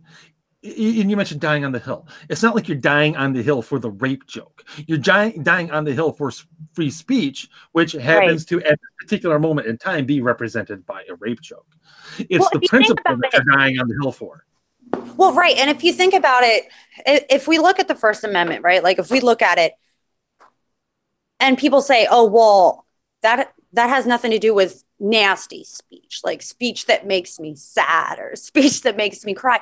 What other kind of speech is there to be protected? Like, I don't know any good speech like, hey, this person is advocating for love. Like, nobody really needs to protect that speech, right? Because it makes everyone feel good. the protection, freedom of speech has to do with speech that we might not necessarily like. And I know people say, well, freedom of speech just has to do with your opinions. Like, and I understand that, but at the same time, humans are fucked up, right? Like sometimes we laugh at things we're not supposed to. And if anybody says that they're a perfect human, they're lying to you. Oh, yes, clearly. Nasty. You okay over there, Crystal? Yeah. Sneezy. Yeah, I've been reminded in the last week or two. There was a conversation. This illustrates the point well. This goes all the way back to when I was in junior high. Having a conversation with not just me, like my whole class. We're essentially having a conversation with my English teacher. And Red, do you remember Two Life Crew? Oh my God, yeah. We want some pussy? Yeah. You remember clearly. Crystal's like, yeah. Like now? Sis, it's before your time. That was some good stuff. I like them. I have some of their CDs. Yeah. Oh my gosh, really? You probably sell that on eBay. Anyway. Highest better. So we were discussing, and my English teacher, he represented very well essentially the religious right stance of the time, which was that these guys are offensive. They're saying horrible, disgusting things, and no one should be listening to that. And we're willing to use the power of the government to censor them. And certainly use the court of public opinion to censor them. Obviously, social media didn't even exist back then. So it was essentially, letters to the editor, the local newspapers. I remember some of those. Yeah. And, we were having that conversation, and, of course, we were, very young teenagers. So most of us were saying that you shouldn't do that, of course, because, freedom of speech. Because we were talking about freedom of speech. We're talking about First Amendment, the right to say what you want. And this was back when public education was still halfway decent. So we knew about these things. And, he did say, well, what, other situations. And of course, I remember myself saying that, as long as it's not hurting anyone, and his response is, but see right away you put limits on it. Now, he was, of course, taking the censorship thing. He was using that to say, see, everyone wants to put limits of some kind or another, which I think if you break down any individual, you're usually going to find out, with most people, you're going to find out that that's true. That most people do want to put some sort of limit on it. Like, you can go here, here, here, but not there. I don't. I don't want to put this on anything. I know you're one of the few that's genuinely consistent on this. And I think there are. The one thing too, like I said, I don't like when John McCain died. I don't necessarily like John McCain. I didn't like what he stood for. I didn't like what he did as far as like wars and whatnot. He was warmonger type of thing. I didn't care for him. But what I really didn't like was people kind of making jokes at his expense after he died. Like, I didn't necessarily like that, because I am an avid pro-lifer, right? Like, every life to me is important, and not that could have something to do with my religious beliefs. Every life is important, regardless of how shitty of a person they are, right? Like, it's not so much the life they lived I'm supporting, it's the fact that they had life. Right. Yeah.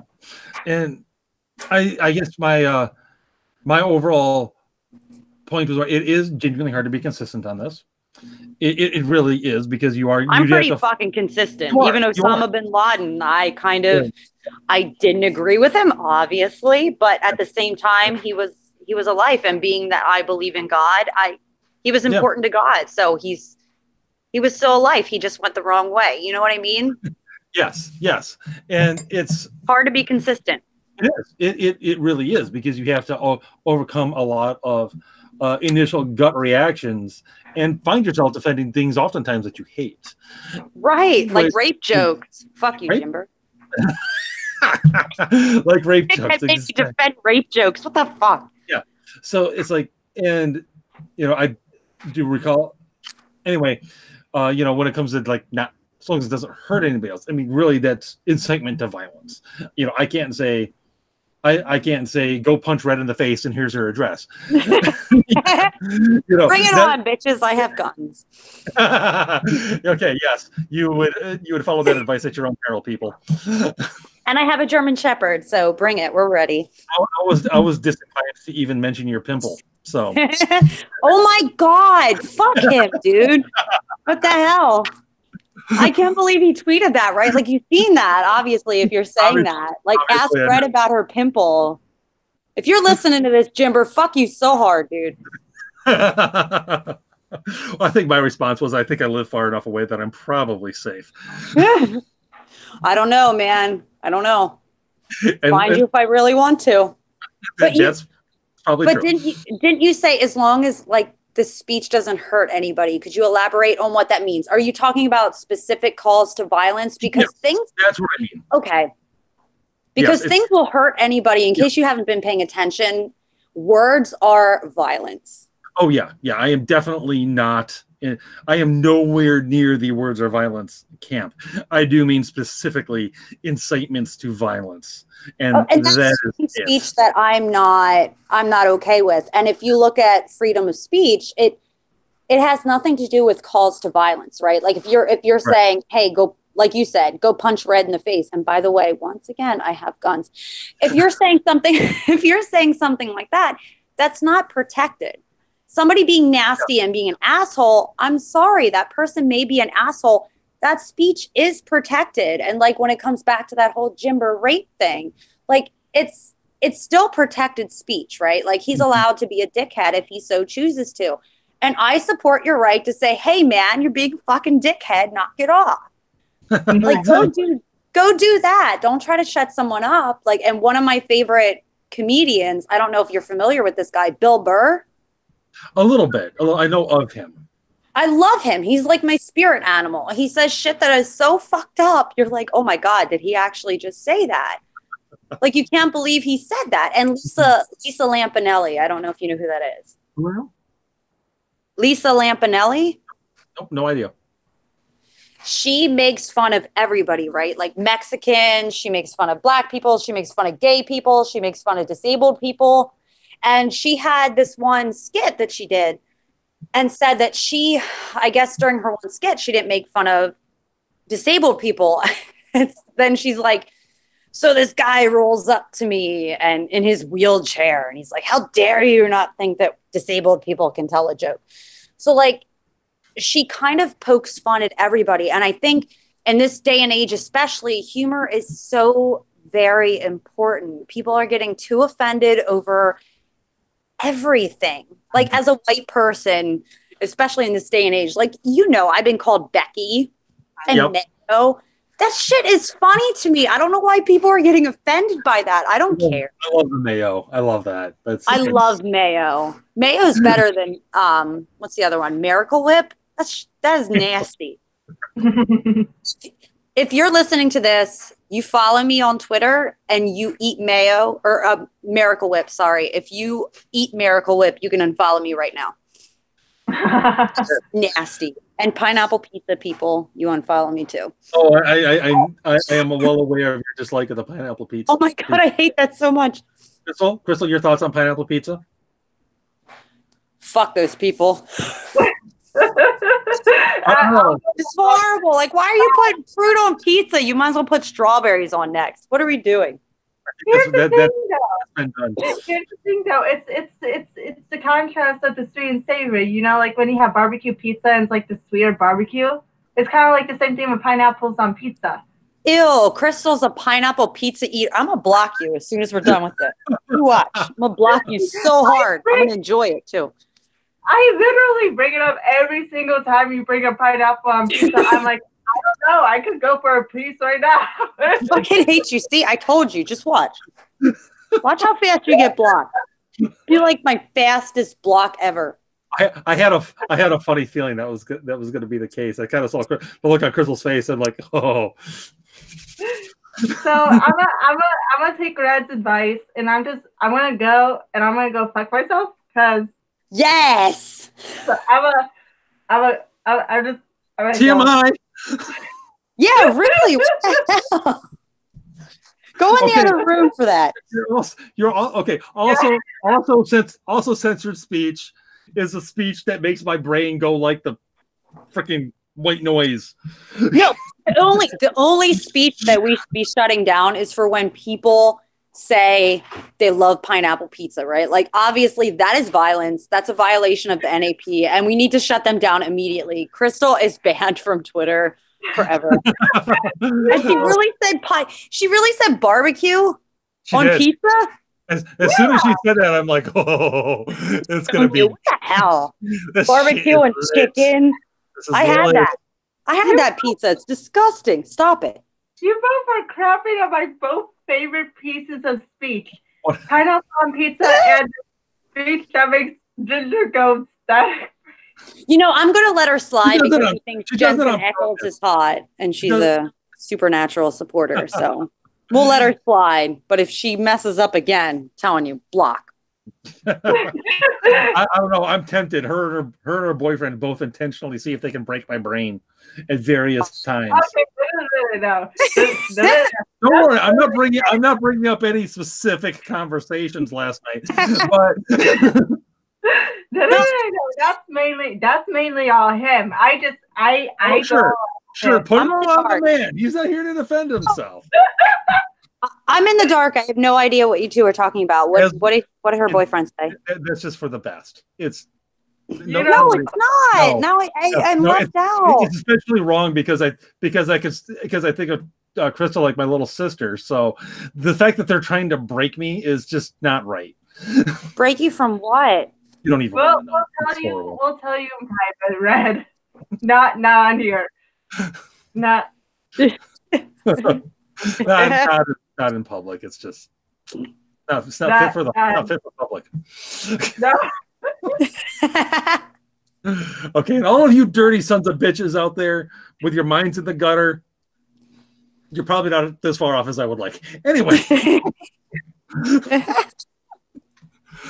I have no idea what's happening. Again, this is for the best. It's not. Okay. Red. Boomstick said barbecue sauce, pepperoni, bacon, and a little cheddar on pizza. What are your thoughts on that?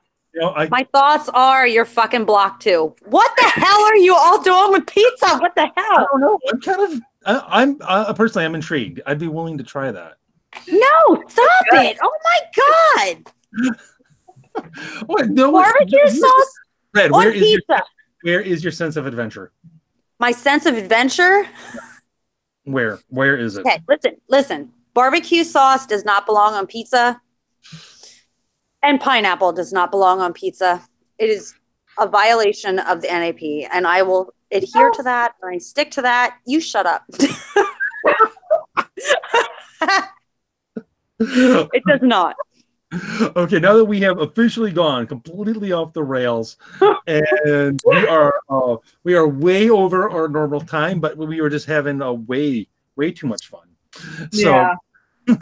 But I have people to block anyway, so that's true. There's lots of blocking that's going to go on. It's a blocking. Crystal, you're first. Top of the list. You always want to be number one. So that's true. That's fair. At least I finally won something. Yep. Oh my God, you're like the participation trophy people. I showed up. Yay. I get a trophy. One more reason to block. Oh no. The Hoppas are getting in on the pizza thing. What? Yeah. Who? What? Hoppa supremacies in the chat. I don't know. I don't know if it's Nico, Shane, or both. They're supporting pineapple pizza. Fuck them. I know they're trolling. They've got. I hope they're trolling. No, they're not trolling. Actually, now that I think about it. I just had cheese gluten-free crust pizza with pineapple. Oh my God, you go right to hell. What the hell? I'm blocking you. I know. That's what I'm screaming here. That's Nico. That's not Shane. Only Nico would say something that fucked up. That's probably true. See? Shane would have a clever comeback for it, though. Exactly. So you have to wait for it. Oh my gosh. And now, okay, yeah, things have gone off the rails. People are asking for habit feet pictures. Nah. What? Crystal, are your feet hairy? Are they? No. What the heck? Hobbit feet are hairy. I don't know. She won't show them. Or are they just large? Are they just large? And hairy. They're above average. You're not hairy. Because I'm a description of hobbit feet. They're large, they have thick soles, so and they're very hairy. So they don't actually. That's why they don't wear shoes. It's like the Bigfoot sightings. It's Crystal. I have a special habit. First of all, and second of all, can my She's flustered. That's so cute. my boyfriend's encouraging it. Her boyfriend lives in Sasquatch country, so that makes sense now. Actually, that's a very appropriate comment. Sorry, Lucas. We're not sorry at all. He really wants the feet. Wait, he follows me, right? Your boyfriend follows me. Yeah, I knew it. I know exactly who you're talking about now because he has his Abby is you and him, right? Yeah. I'm a fucking mess. I'm gonna ask him if your feet are hairy. I'm gonna do it. Oh my god. Bet they are. I'm gonna ask for pictures too. Oh my god. Also, are you implying that he has a foot fetish, or you're hoping he has a foot fetish? For hairy feet. Considering the call for foot pictures, I'm guessing there's a fetish. Anyway. No, Nico wants this is revenge for last night. Revenge. I don't know what last night was, but I'm all for revenge. You said revenge. And Lucas just struck back. Hi, Lucas.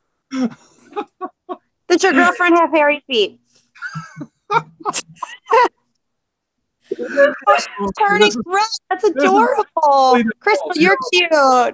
I had a great wrap up monologue, and we are completely off the rails. Hairy feet is not off the rails. She likes pineapple pizza, so everything is messed up now. That's true. That's true. See, you don't like pineapple pizza, right? I don't hate it, to be perfectly honest. Oh my god, I have to block you too. This is uncomfortable for me. I'm sorry, everyone. This may be the last time Red's ever on the show. She'll be shutting. Lies. Honestly, I've never said yes, please order the pineapple pizza, but I've willingly eaten the pineapple pizza. Oh my god. I don't hate it, although I'll grant you this. It's odd, and I'm curious as to why anyone did it in the first place. But it's kind of along the same lines where I'm curious as to who's the first person that ever looked at a crab and said, I'm going to eat you. Let's put that on pizza. What's that? The thing is, you get asked that about anything. Anything we eat now, who looked at it? Like cashews, who looked at that thought, I bet if I got rid of the poison in that would taste some this. It's I don't know. I'm just saying. No, well, you know what? You know what? Since we're on it's kind of streaming live, right? Yeah. I'm going to ask. I think that it's only fair that I ask the kids what they think of pineapple pizza, because then I have to. Are you threatening live on air right now to kick your kids out of the house? I am. Okay. Cheyenne, pineapple on pizza, yay or nay? Yes or no? She's gagging, so that's a no. All right, what about you, teen? Pineapple on pizza, yes or no? See, she hates pineapple pizza too. My kids are amazing. Come here. We're going to have Cheyenne on right now. What do you think about pineapple on pizza, babe? Disgusting. Disgusting. So cute. So cute. Adorable. Aww. That's disgusting. Disgusting.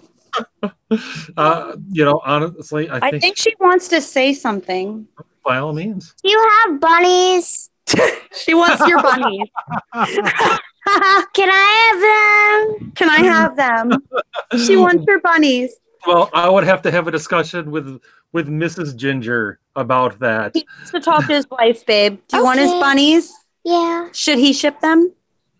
Ask him nicely. I don't know if we Maybe can please don't ship them. How about we give you the address for our house and you can come over and drop them off? You drop them off. We're going to give you the address and you come drop them off. It's a bit of a drive, young lady. It's a bit of a drive, young lady, he says. Maybe he'll take a plane and he'll bring the bunnies on a plane. Okay, yes. She is adorable. Yeah, of course she is. She's my kid. Of course she's adorable. Or has my like to say We'll that. just eat them, but you know. Go ahead, Crystal. Not on my watch. And I would like to Not on say your that watch. Lucas. I would like to say that Lucas accurately summarized the stream as being a good family Christian stream right now. Oh, absolutely. Good old family friendly.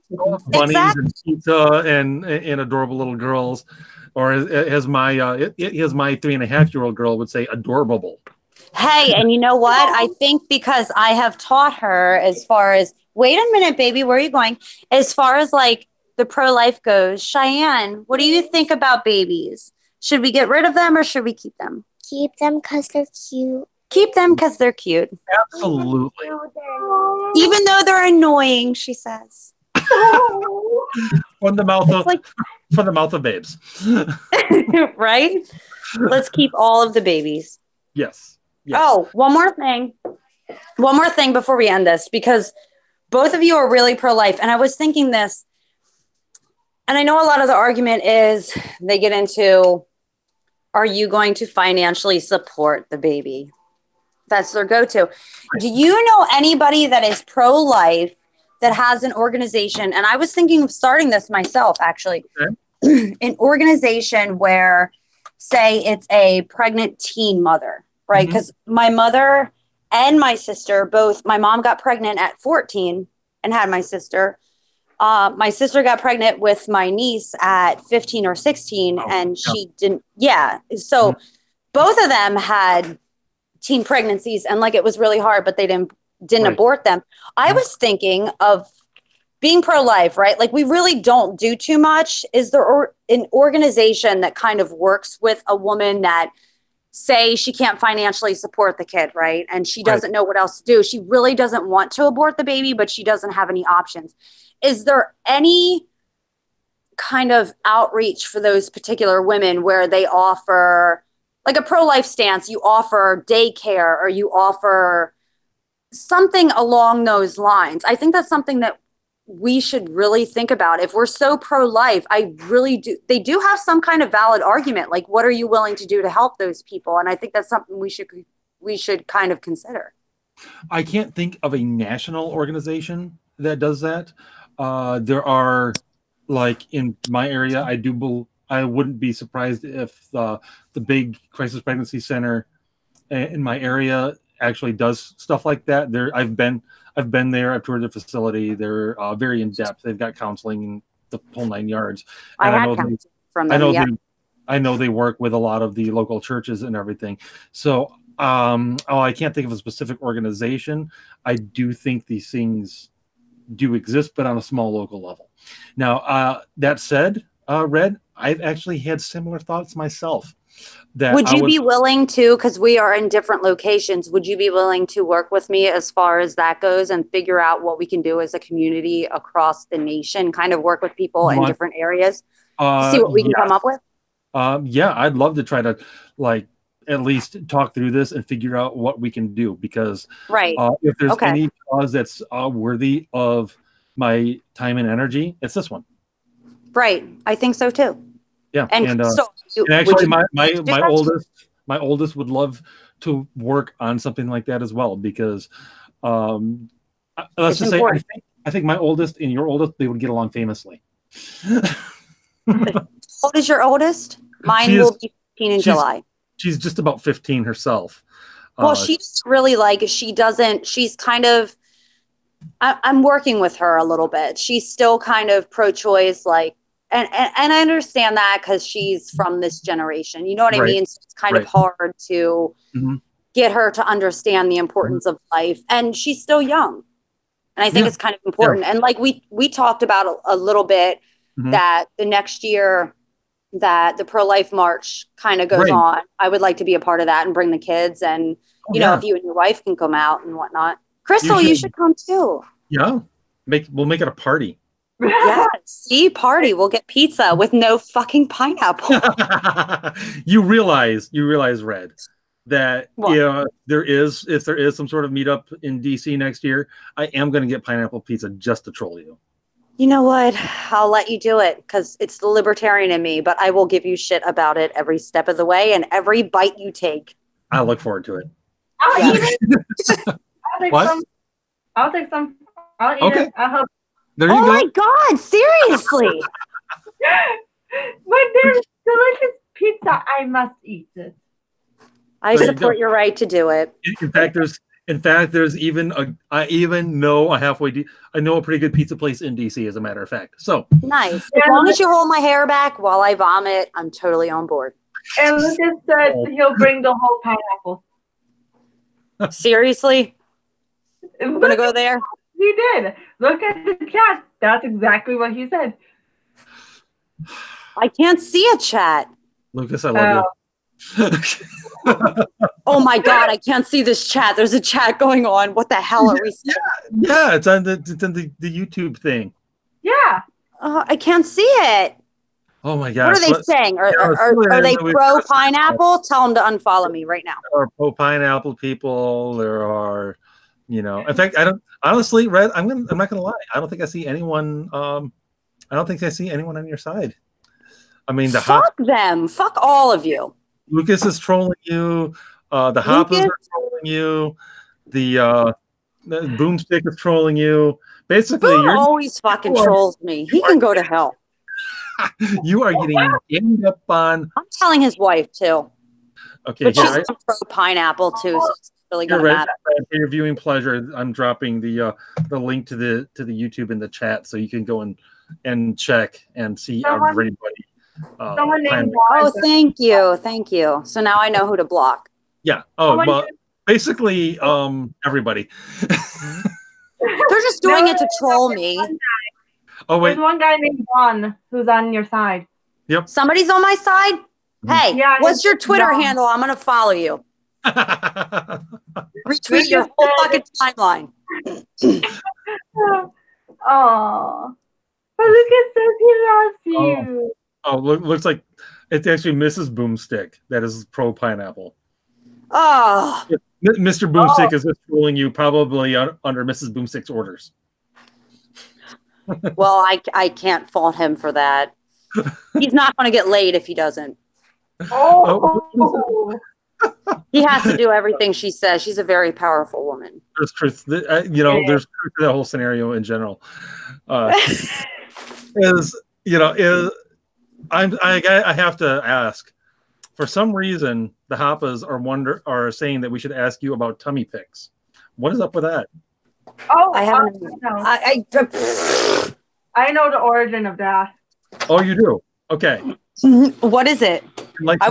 A long time ago on the Twitter sphere, there was a woman named Nico, and someone asked her for tummy pics. Uh-oh. And then people trolled her and spammed her DMs asking for tummy pics.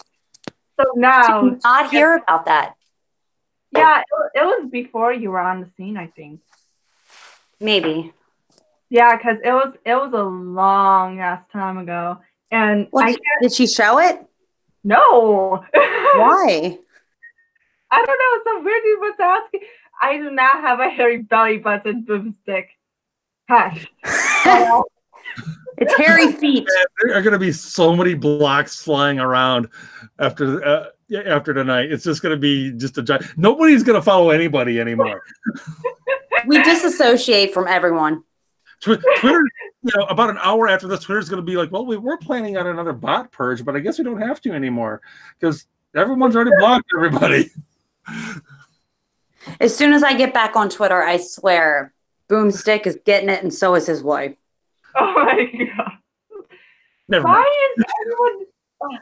See, they want tummy pics from Red. They want feet and tummy from me. You know what? It's about time someone asks Ginger for tummy or something. Nobody wants that. I actually do have a hairy belly button. That's disgusting. We don't need to know that. I'm sorry. I'm a very hairy individual. The only reason that it's hard to tell is because I'm a ginger, so it's actually pretty light. So you can't really see it as much. I still demand equality. Okay, again, this is not equality that anyone wants. No, I don't want any of it. See, there you go. Right Well, there. Neither do I, but... Liar. Hairy tummy pics and feet pics.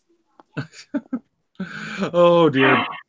Yeah, Boomstick, that is exactly where my mind went. And I tried to shut it down as quickly as I could. Yeah. Sure you did. I did. I really see, I didn't even bring it up until he did. So there you go. What's his fault? All right. Yeah. Okay. We are way the hell over time, and have gone completely off the rails. Although going off the rails sometimes is fun. You never know what sort of uncharted territory you're going to get into. It's always my fault too. Yes. You're the one who brought up pineapple pizza. I really did. Did I? I think you did. Oh my God, you yeah. did. You were like, the only speech I would ban is pineapple people. I hate those fuckers. I will block every single one of them. Well, I will. In fact, I think it says something along the lines, if I could just put them all on one island along with all the pineapples and nuke it, that would be what I would do. Well, I don't mind pineapple itself. It just doesn't go on pizza. Awful.